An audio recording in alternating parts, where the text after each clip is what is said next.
Hey there, painting students. Welcome to Plein Air Painting. I am Mr. Korb. I guess it's not necessarily just painting students, but anybody who happens to watch this.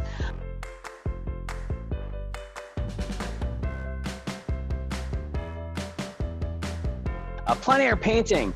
Obviously, I'm not outside, but that's what we're going to be doing. We're going to be going outside and painting from nature. Now, that said,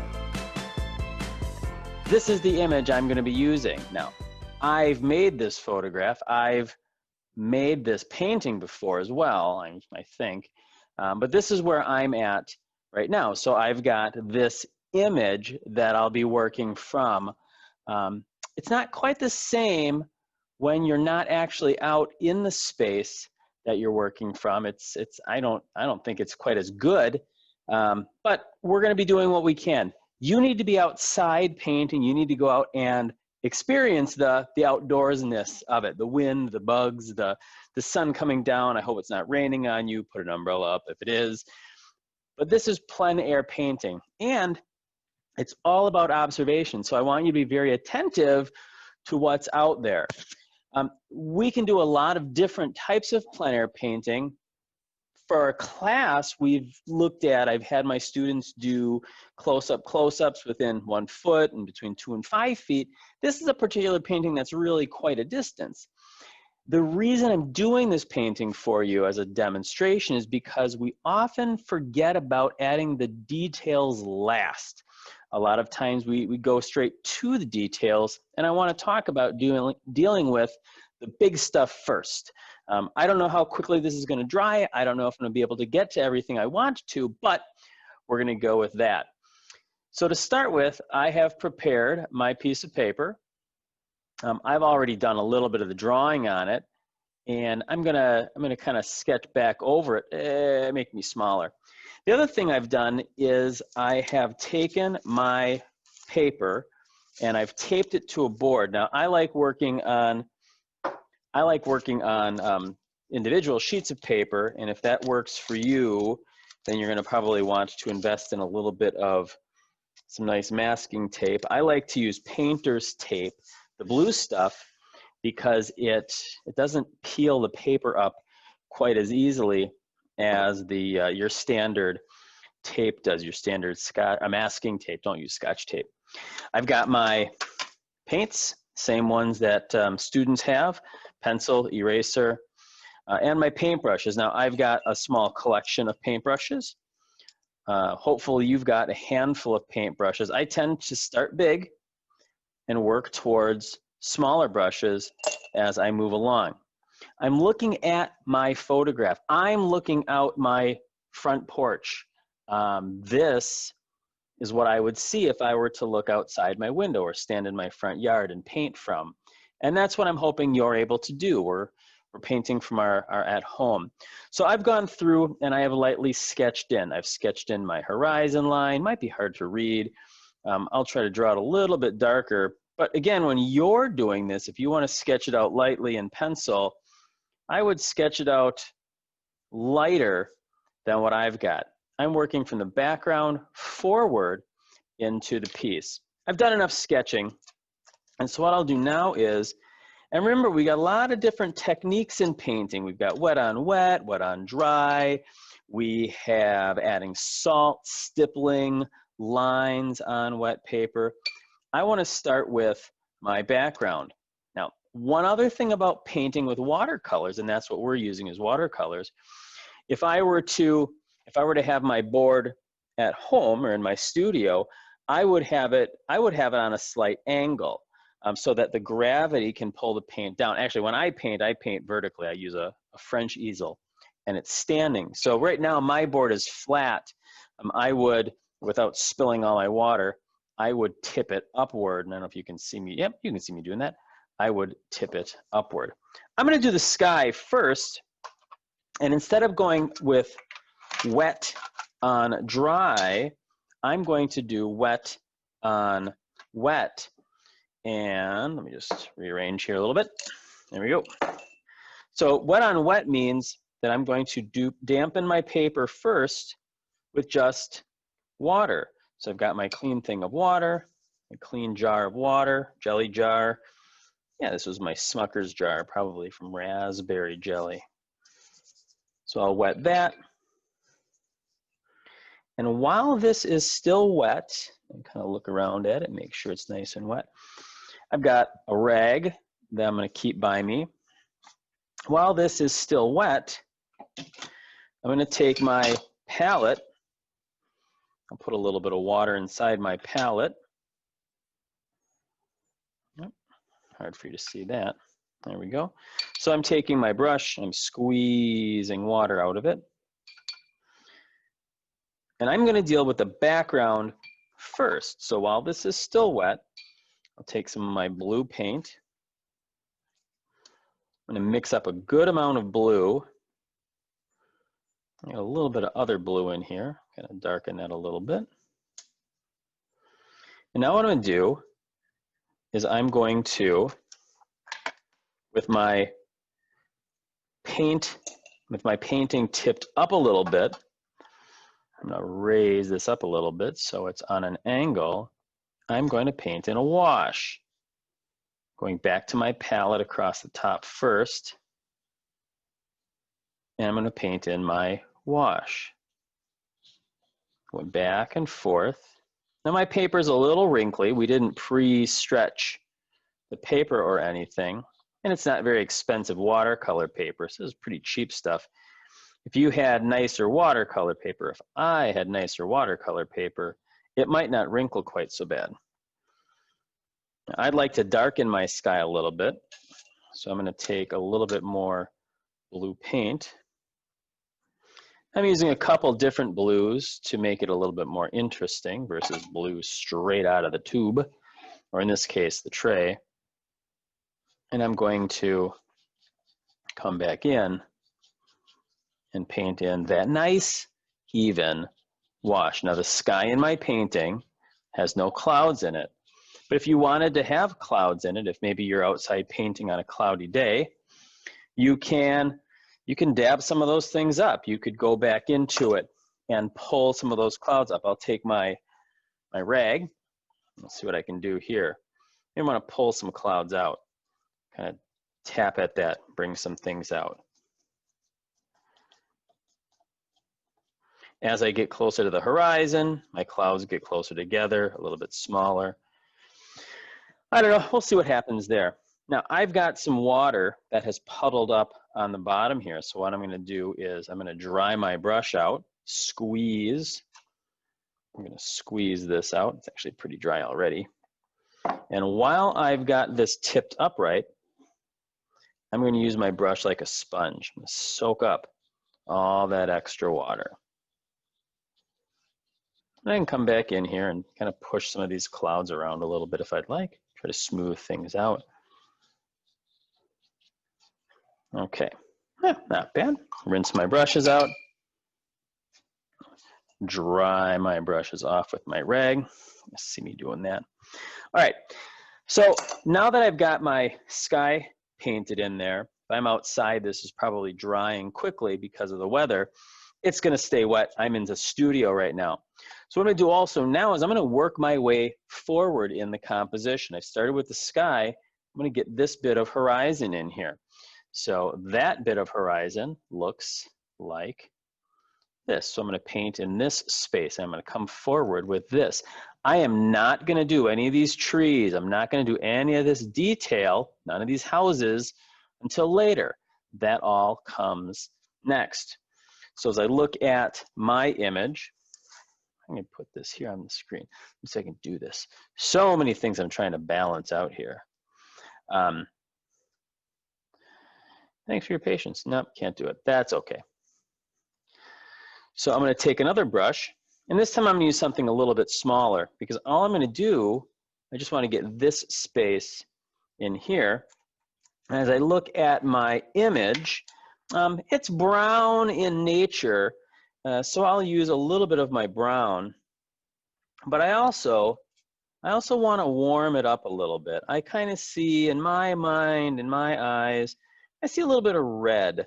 It's a little bit, you know, the fall time. It's not quite just brown. So I'm going to take some of this brown and a little bit of red to warm it up. And now this time I'm going to paint with it as dry paper and wet paint. I'm still trying to keep it fairly accurate to what the colors are. So now I'm going to paint this in. Now, I've got a little bit of that blue still wet, so it might bleed up a little bit, but that's okay. I'm dealing with some pretty generic beginnings here. The first bit of my paintings are going to be big shapes. I am not going to be dealing with little teeny tiny things. I'm not going to be dealing with individual tree trunks yet. I am covering a great big set of spaces. Some areas I'm going to want to leave alone. I look lower in my picture plane, and I don't know if you can see, but we got some houses here, some houses down in here. And so when I get to those spaces, when I get into things like this house down here or this up in here, I'm going to probably leave that white. I'm not going to paint into that space until I put the houses in. So the next section I'll be working on, again, clean my brush out, wipe it down with a rag.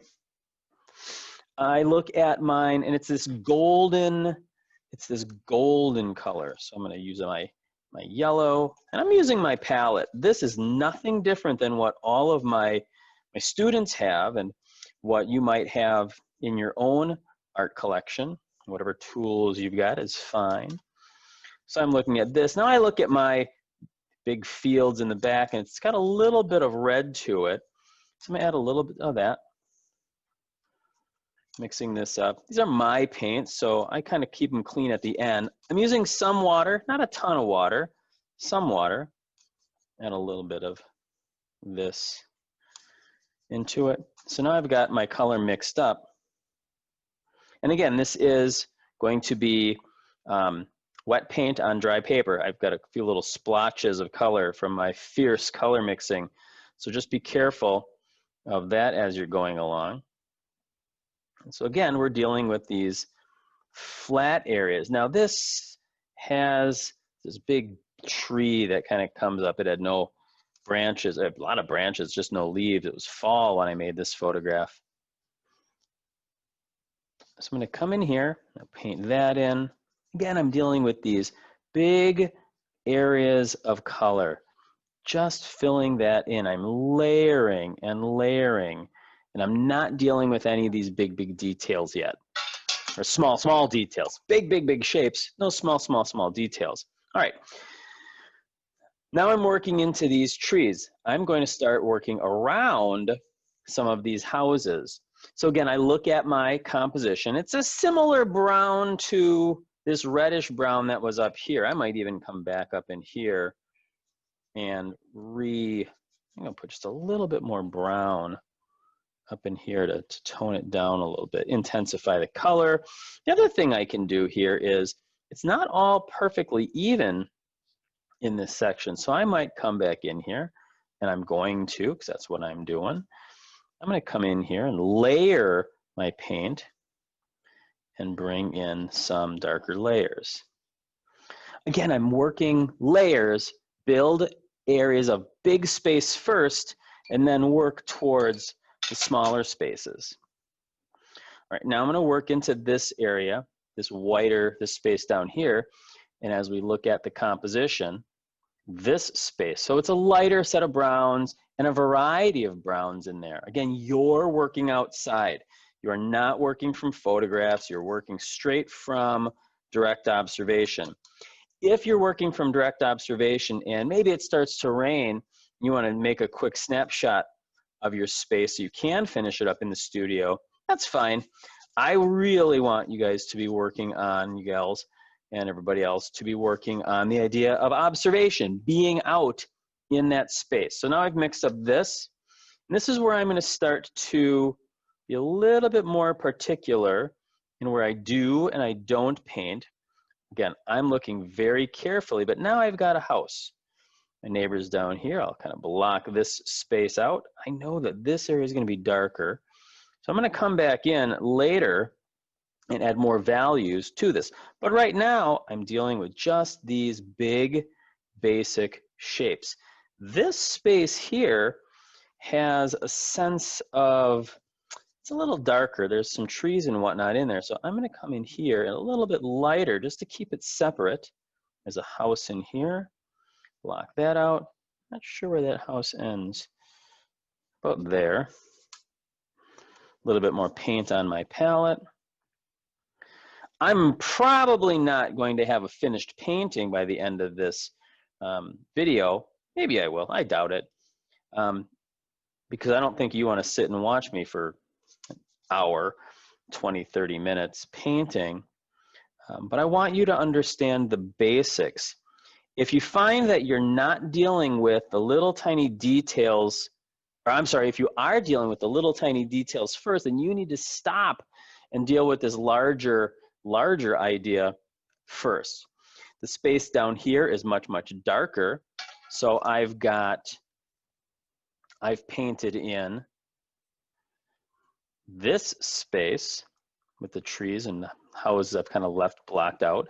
Now I'm going to paint in this space. Again, I'm working from the background forward in my watercolor painting, my plein air watercolor painting. The trees in the foreground are a little bit darker. So what I'm going to do is I've mixed up a brown. I am not going to use black. Black is it's a great color. It's a really important color, but it's so fierce when we deal with colors. So instead of black, I'm going to tone it down with blue. Blue is going to be tied in because of the space up here. The sky is blue. So if I tone my brown down with blue, I'm creating a sense of unity in my composition because I'm using similar colors. It's dark, it's kind of muddy looking. It's a bluish gray, brownish color, but for this part of the painting, it'll work just fine. So these are, and it's so much easier to look at visually than black as a color in my painting. It's not near as fierce. There's a house down here I just painted over. It's okay. I'll show you how you can fix that in just a second. I'm going to finish painting in this area. Okay. Now, let's see, this we'll paint in here a little bit, be a little bit more generic over here. This side's got a little bit of green to it, probably some pine trees over in my neighbor's yard. So I kind of painted in this space. I'm going to clean off my brush. And now with a wet brush, I'm going to come back in here and try to pick up some of that paint. So I wet it, I re-wet my paint, and I can pick some of that up. Not all of it's going to come up, and that's okay.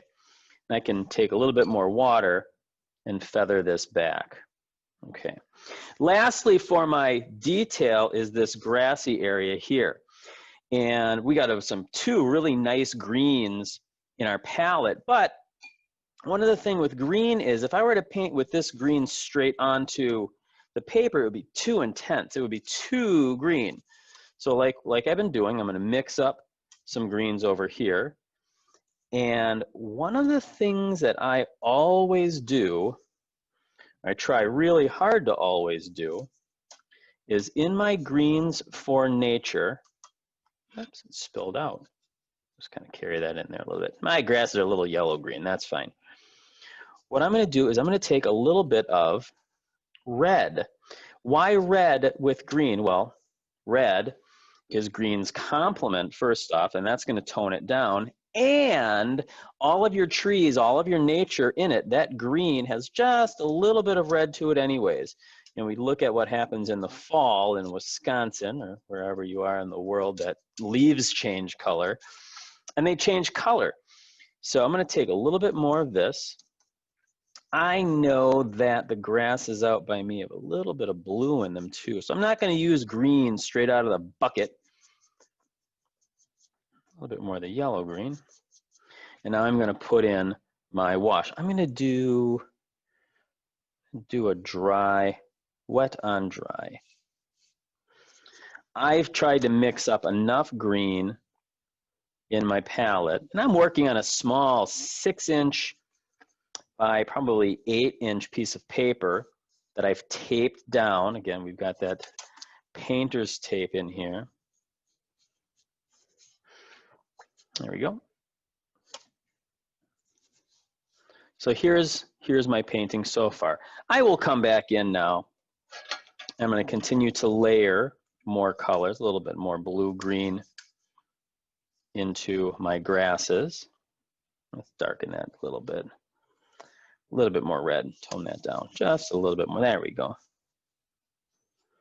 So here we've got our grasses, my hills in the background, and my houses and my sky.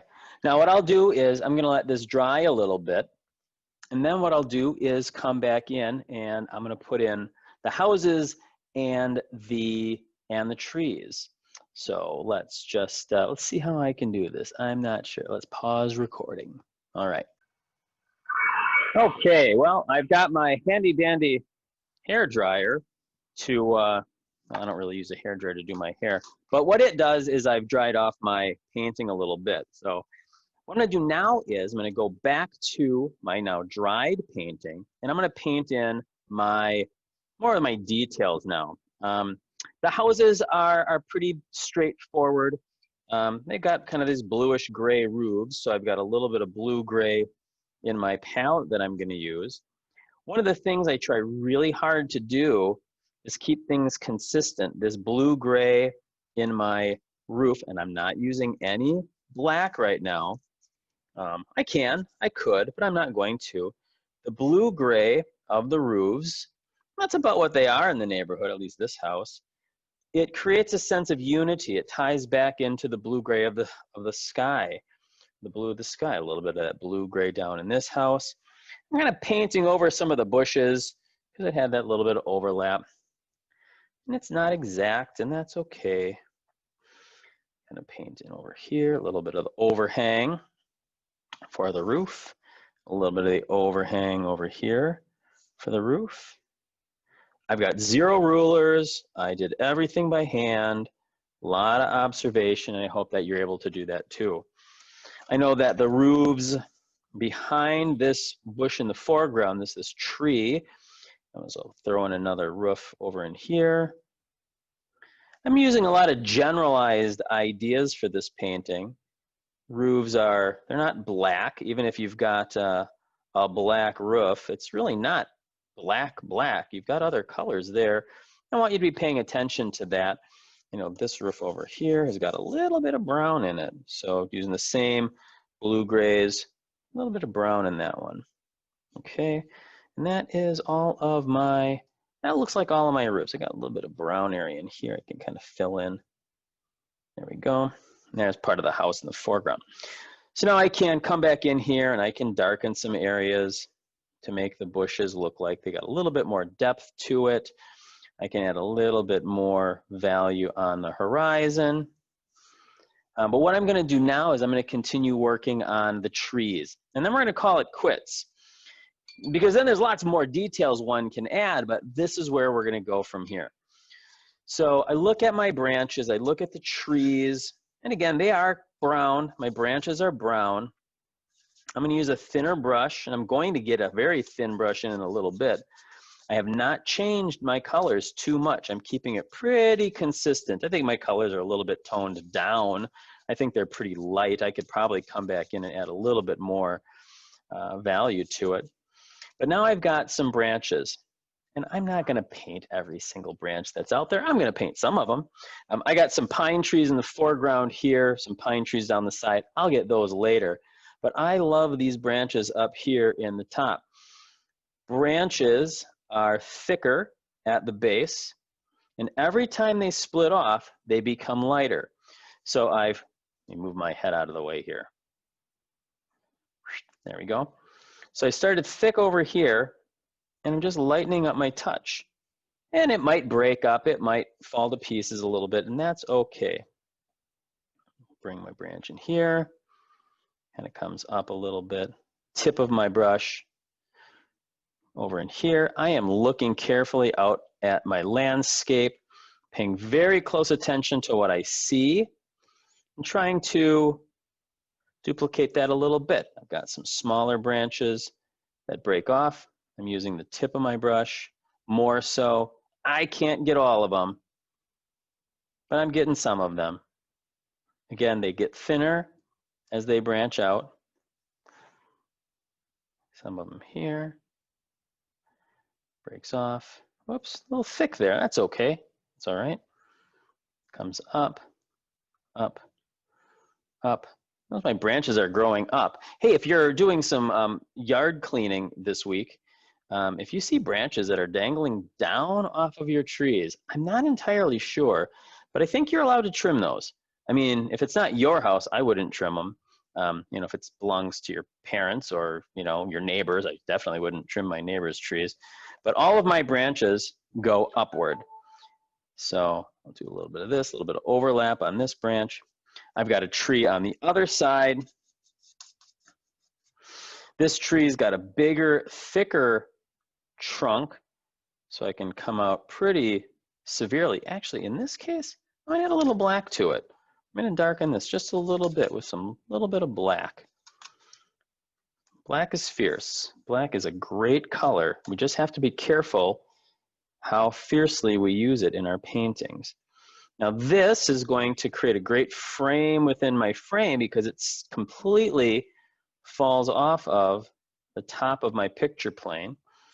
My branches branch off and they end.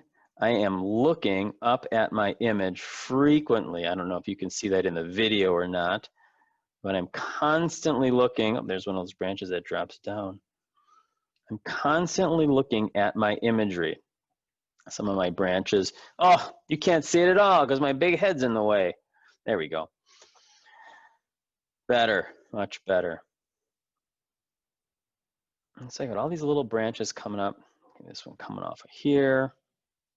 So I'm looking at my imagery. You're looking at your real world imagery. Adding some branches. I'm not dealing with every single one of them because there's a lot of branches in here. But I am going to add some of those. This is the last detail. You may not get to this during your first few minutes. Well, you definitely won't get it at your first few minutes. But these are my branches. I'm looking at my imagery. I'm trying to capture that the best I can. Now I've got some trees down in here.